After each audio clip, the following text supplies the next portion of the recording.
ಸ್ನೇಹಿತರೆ ನಮಸ್ಕಾರ. ಗೃಹಲಕ್ಷ್ಮಿ ಯೋಜನೆಯ ಒಂದಲ್ಲ, ಎರಡಲ್ಲ, 10,000 ದುಡ್ಡು 5 ಕಂತುಗಳಾದರೂ ನಿಮ್ಮ ಅಕೌಂಟ್‌ಗಳಿಗೆ ಬರಬೇಕಾಗಿದೆ. ಅದರಲ್ಲಿ ಇಂದು 28ನೇ ಕಂತಿನ ಹಣ ಆಲ್ರೆಡಿ ಜಮಾ ಪ್ರಾರಂಭವಾಗಿದೆ.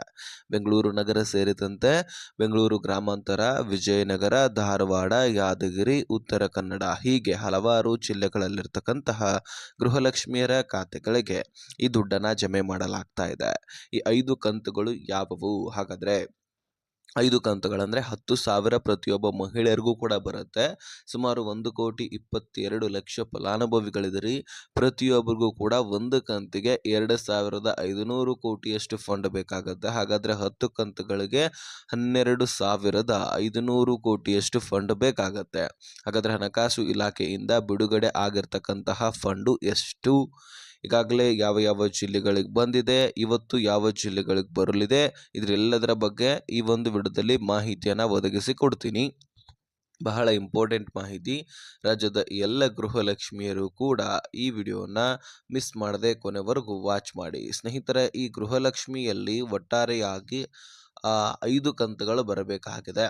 ಸೊ ಈ 5 ಕಂತುಗಳು ಯಾವುವು ಅಂತ ನಾವು ನೋಡೋದಾದರೆ, ಈ ವರ್ಷದಲ್ಲಿ ಸ್ನೇಹಿತರೆ ಜನವರಿ ತಿಂಗಳ ಹಣನೂ ಕೂಡ ಕೊಟ್ಟಿಲ್ಲ. ಅಂದರೆ 28ನೇ ಕಂತಿನ ಹಣ ಇದು ಈಗ ಬರ್ತಾ ಇದೆ. ಹೀಗಾಗಿ ಇದು ಕೂಡ ಪೆಂಡಿಂಗ್ ಉಳಿದ ಹಾಗೆಯೇ ಅಂದ್ಕೊಳ್ಬೇಕು ನಾವು. ಇದು ಕ್ಲಿಯರ್ ಆದ ಮೇಲೆ ಮಾತ್ರ ಕ್ಲಿಯರ್ ಆಗಿದೆ, ಇದನ್ನು ನಾವು ಬಿಟ್ಟು ಆಮೇಲೆ ಫೆಬ್ರವರಿ ತಿಂಗಳ ಹಣವನ್ನು ತೆಗೆದುಕೊಳ್ಬೇಕಾಗತ್ತೆ. ಆದರೆ ಈಗ ಇನ್ನೂ ಕ್ಲಿಯರ್ ಆಗಿ ಬಂದಿಲ್ಲ.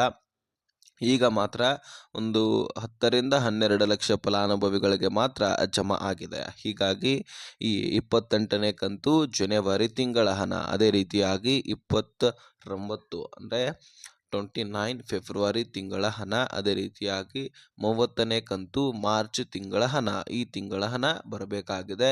ಈ 3 ತಿಂಗಳ ಹಣವನ್ನು ಸರ್ಕಾರ ಕೊಡಬೇಕಾಗಿದೆ. ಹೋದ ವರ್ಷದ 26 ಮತ್ತು 27 ಅಂದರೆ ನವೆಂಬರ್ ಡಿಸೆಂಬರ್ ತಿಂಗಳ ಹಣ ಏನಿದೆಯಲ್ಲ, ಅದು ಈಗಾಗಲೇ ರಂಜಾನ್ ಹಾಗೂ ಯುಗಾದಿ ಹಬ್ಬದ ಮುಂಚಿತವಾಗಿಯೇ ಜಮಾ ಆಗಲಿಕ್ಕೆ ಪ್ರಾರಂಭವಾಗಿತ್ತು.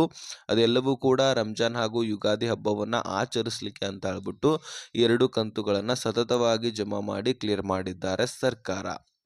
ಈಗಾಗಲೇ ಸಚಿವೆ ಲಕ್ಷ್ಮೀ ಹೆಬ್ಬಾಳ್ಕರ್ ಅವರು ಕೂಡ ಖುದ್ದಾಗಿ ಹೇಳಿದರು, 2 ಕಂತುಗಳನ್ನಾದರೂ ಹಬ್ಬಗಳಿಗಾಗಿ ನಿಮ್ಮ ಅಕೌಂಟ್ಗಳಿಗೆ ಹಾಕ್ತೀವಿ, ಸೊ ಅದನ್ನು ನೀವು ಹಬ್ಬವನ್ನು ಅದ್ದೂರಿಯಾಗಿ ಆಚರಿಸಬಹುದು ಅಂತಕ್ಕಂಥದ್ದನ್ನು ಹೇಳಿದರು. ಹೀಗಾಗಿ ಆ 2 ಕಂತುಗಳಾಗಿರಲಿ ಅಥವಾ ಅದರ ಹಿಂದಿನ 24, 25, 26 ಹಾಗೆ 27 ಸತತವಾಗಿ ಜಮಾ ಆಗಿ ಕ್ಲಿಯರ್ ಆಗುವಂತಹ ಹಂತಕ್ಕೆ ಬಂದಿದ್ದಾವೆ. ಇವು 3 ಕಂತುಗಳಾದರೂ ಸದ್ಯಕ್ಕೆ ಪೆಂಡಿಂಗ್ ಉಳಿದಿದ್ದಾವೆ. ಹಾಗಾದರೆ ಇನ್ನು 2 ಕಂತುಗಳು ಯಾವುವು? ನಾನು ಪ್ರಾರಂಭದಲ್ಲಿ 5 ಕಂತುಗಳಂತ ಹೇಳಿದ್ದೆ. ಹಾಗಾದರೆ ಇನ್ನು 2 ಕಂತುಗಳು 2025ರ ಪ್ರಾರಂಭದ ಫೆಬ್ರವರಿ ಮಾರ್ಚ್ ತಿಂಗಳ ಹಣ ಆಗಿರುತ್ತೆ. ಹೌದು, ಈ 2 ಕಂತುಗಳ ಬಗ್ಗೆ ನಾನು ಸಾಕಷ್ಟು ವಿಡಿಯೋದಲ್ಲಿ ಚರ್ಚೆ ಮಾಡಿದ್ದೀನಿ. ಹೀಗಾಗಿ ಬಹಳ ಬಿಡಿಸಿ ಹೇಳುವಂತಹ ಒಂದು ಪ್ರಯತ್ನ ಏನು ಮಾಡೋದಿಲ್ಲ. ಶಾರ್ಟ್ ಆಗಿ ನಾನು ನಿಮಗೆ ತಿಳಿಸ್ಕೊಡ್ತೀನಿ. ರೆಗ್ಯುಲರ್ ವ್ಯೂವರ್ಸ್ಗಳಿಗೆ ಬೇಸರ ಬರೋದು ಬೇಡ. ಹಾಗಾದರೆ 2025ರ ಪ್ರಾರಂಭದಲ್ಲಿ ಜನವರಿ ತಿಂಗಳ ಹಣವನ್ನು ಜಮಾ ಮಾಡ್ತಾರೆ. ಅದಾದ ಬಳಿಕ ಡೈರೆಕ್ಟ್ ಆಗಿ ಏಪ್ರಿಲ್ ತಿಂಗಳ ಹಣವನ್ನು ಕೊಟ್ಬಿಡ್ತಾರೆ.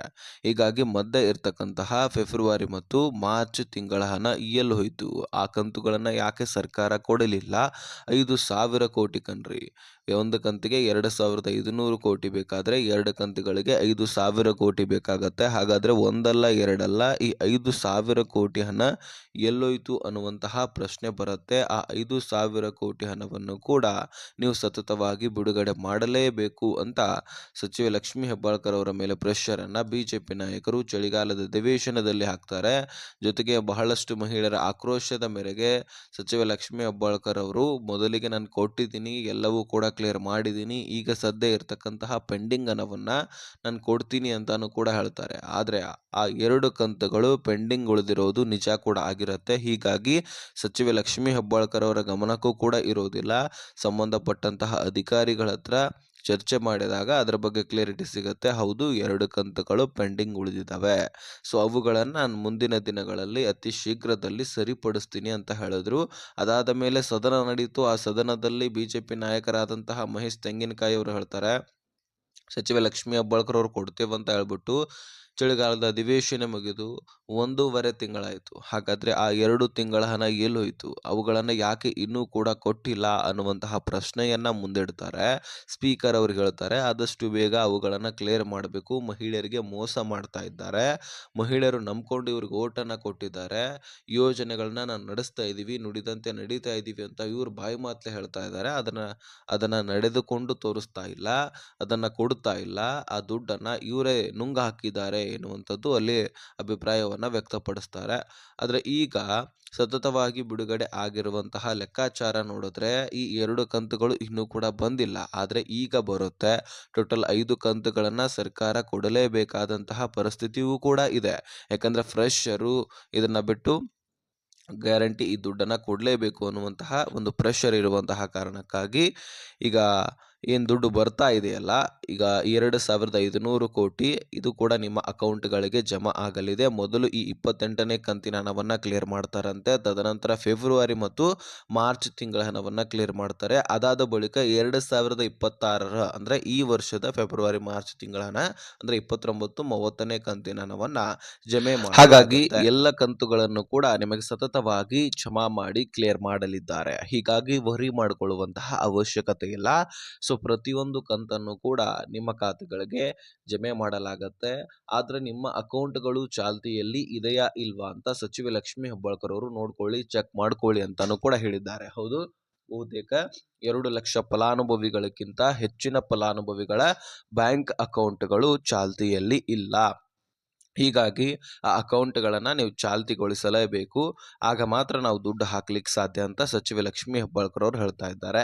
ಹೌದು ಸ್ನೇಹಿತರೆ, ನಿಮ್ಮ ಅಕೌಂಟ್ಗಳು ಏನ ಕ್ರಿಯೇಟ್ ಮಾಡ್ಕೊಂಡಿರ್ತೀರಿ ಬ್ಯಾಂಕ್ನಲ್ಲಿ, ಆದರೆ ಅವುಗಳಲ್ಲಿ ಟ್ರಾನ್ಸಾಕ್ಷನ್ ಮಾಡಿಸಿರೋದಿಲ್ಲ. ಅಂದ್ರೆ ದುಡ್ಡನ್ನ ಹಾಕುವುದು ತೆಗೆಯುವುದು ಈ ರೀತಿ ನೀವು ಮಾಡ್ತಾ ಇದ್ರೆ ಯಾವುದೇ ತೊಂದರೆ ಇರೋದಿಲ್ಲ, ಚಾಲ್ತಿಯಲ್ಲಿ ಇರುತ್ತೆ.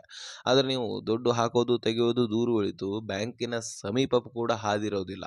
ಹೀಗಾಗಿ ಟ್ರಾನ್ಸಾಕ್ಷನ್ ಆದರೆ ಮಾತ್ರ ನಿಮ್ಮ ಅಕೌಂಟು ಚಾಲ್ತಿಯಲ್ಲಿ ಇರುತ್ತೆ. ಟ್ರಾನ್ಸಾಕ್ಷನ್ ಮಾಡಲಿಲ್ಲ ಅಂದ್ರೆ ನಿಮ್ಮ ಖಾತೆಗಳಿಗೆ ದುಡ್ಡೇ ಬರೋದಿಲ್ಲ, ಸರ್ಕಾರವು ಕೂಡ ಹಾಕ್ಲಿಕ್ಕಾಗೋದಿಲ್ಲ. ನಿಮ್ಮ ಅಕೌಂಟ್ವರೆಗೂ ಕೂಡ ದುಡ್ಡು ಬರುತ್ತೆ, ಮತ್ತೆ ಮರಳಿ ಮಹಿಳಾ ಮತ್ತು ಮಕ್ಕಳ ಕಲ್ಯಾಣ ಇಲಾಖೆಗೂ ಕೂಡ ಹೋಗ್ಬಿಡುತ್ತೆ. ಸೊ ಹೀಗಾಗಿ ನೀವು ದುಡ್ಡನ್ನ ಪಡ್ಕೊಳ್ಬೇಕಂದ್ರೆ ನಿಮ್ಮ ಬ್ಯಾಂಕ್ ಅಕೌಂಟು ಚಾಲ್ತಿಯಲ್ಲಿ ಇದೆಯಾ ಇಲ್ವಾ ಅಂತ ನೋಡೋದು ಕೂಡ ಅತಿ ಅವಶ್ಯಕ. ಯಾಕಂದ್ರೆ ಈಗಾಗಲೇ ಮತ್ತೆ ಇನ್ನೊಂದು ವಿಷಯ ಏನಪ್ಪಾ ಅಂದ್ರೆ GST ಫೇರ್ ಅಂತಾನು ಕೂಡ ಸಾಕಷ್ಟು ಮಹಿಳೆಯರದ್ದು ಬರ್ತಾ ಇದೆ.